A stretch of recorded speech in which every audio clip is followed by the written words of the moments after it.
hello everyone मैं आपनालोकर बारे আজি এটা ভিডিও লৈ আহিছো ৰেচিপি ভিডিও আৰু ভাবিলো আপোনালোককো দেখাও যেহেতু এই ৰেচিপিটো চাহৰ লগত জুতি লগোৱা নিচিনাই আৰু দুপৰীয়া খাবৰ মন গলে কিবা এটা চাহৰ লগত এনেদৰে যোগাৰ কৰিব পাৰে সো সেই কাৰণে মই বনাও বুলি ভাবিলো আপোনালোককো দেখাও আৰু কেনেকৈনো বনাও আপোনালোকে লাষ্টৰলৈকে ভিডিওটো চাই গৈ থাকিব আৰু মোক মৰম দিব আগবাঢ়ি যাবলৈ সো ভিডিওটো চাই গৈ থাককচোন কি বনাও প্ৰথমতে দেখিলে মই আলু 3টা লৈছো 3টা আলু ভালদৰে বইল কৰি লৈছো তাৰ পিছত আলুখিনি বইল হোৱাৰ পিছত ধুনিয়াকৈ মই এখন চামুচেৰে আলুখিনি ভালদৰে পিটিকি লৈছো আৰু এইখিনিত যাতে কোনো গোটা আলু ৰৈ নাযায় ভালদৰে মিহিকৈ আলুখিনি এনেদৰে পিটিকি লব আপোনালোকে বনালে মানে তাৰ পিছত ধুনিয়াকৈ এনেদৰে ভাঙি মিক্স কৰি সকলোখিনি মিহি কৰি লব হাতেও কৰিব পাৰে মই চামুচখন ব্যৱহাৰ কৰি লৈছো আৰু ইয়া মছলাসমূহ ইয়াত দিবৰ বাবে যোগাৰ কৰি থৈছো জালুকৰ গুৰি দিছো ইয়াত জিৰা গুৰি দিছো অলপ মিট মছলা ৰঙা জলকীয়া গুৰি ৰেড চিলি নিমখ এনেদৰে গুটেইখিনি লৈ লৈছো যোগাৰ কৰি এতিয়া মই গুটেইখিনি আলুখিনি ঢালি দিম মছলাখিনি একেলগতে যেহেতু মিক্সে হ'ব সেইবাবে মই একেলগতে জোখৰ পৰিমাণে জুখি থৈছিলো আৰু এতিয়া গুটেইখিনি ভালদৰে মিক্স কৰি লওঁ ইয়াত মই এতিয়া অলপমান কৰ্নফ্লোৰ এড কৰিছো ইয়াৰ কোনো জোখ মাখ দিয়া নাই মই আন্দাজ মতে দিছো আলুৰ পৰিমাণ সহ চাই পিনি আৰু ধুনিয়াকৈ কৰ্নফ্লোৰখিনি দি লোৱাৰ পিছত হাতেৰে ভালদৰে মিক্স কৰি মঠি ল'ব লাগিব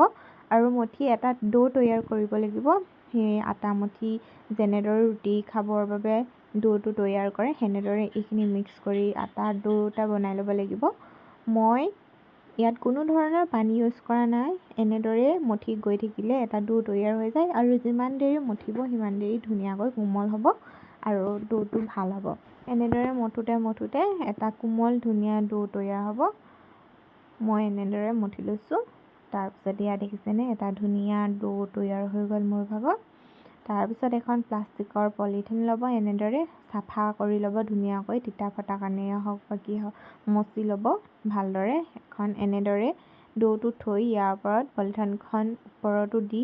মাজতে মানে ডোটো ৰাখিব আৰু ধুনিয়াকৈ বেলনা মাৰিৰে এনেদৰে বেলি লব আৰু এটা সাইজৰ মতে ডাঠ কৰিব অলপ পৰাঠাৰ গতে এনেদৰে বেলি লব তাৰ পিছত বেলি হোৱাৰ পিছত ইয়া দেখিছেনে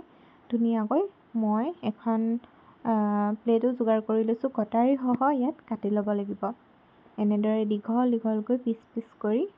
কাটি ল'ব কি হবা চুৰিৰে হওক বা কটাৰীৰে হওক ভালদৰে সাইজ কৰি ল'ব ইয়াৰ ভালকৈ যিমান পাৰে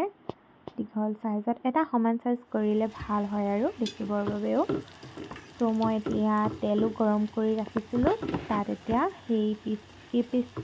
মানে তেলত দি দিলো পিচ দি কিনি এনেদৰে ফ্ৰাই কৰিব লাগিব মিডিয়াম ফ্লেমত ৰাখি ল'ব লাগিব গেছটো আৰু ধুনিয়াকৈ এনেদৰে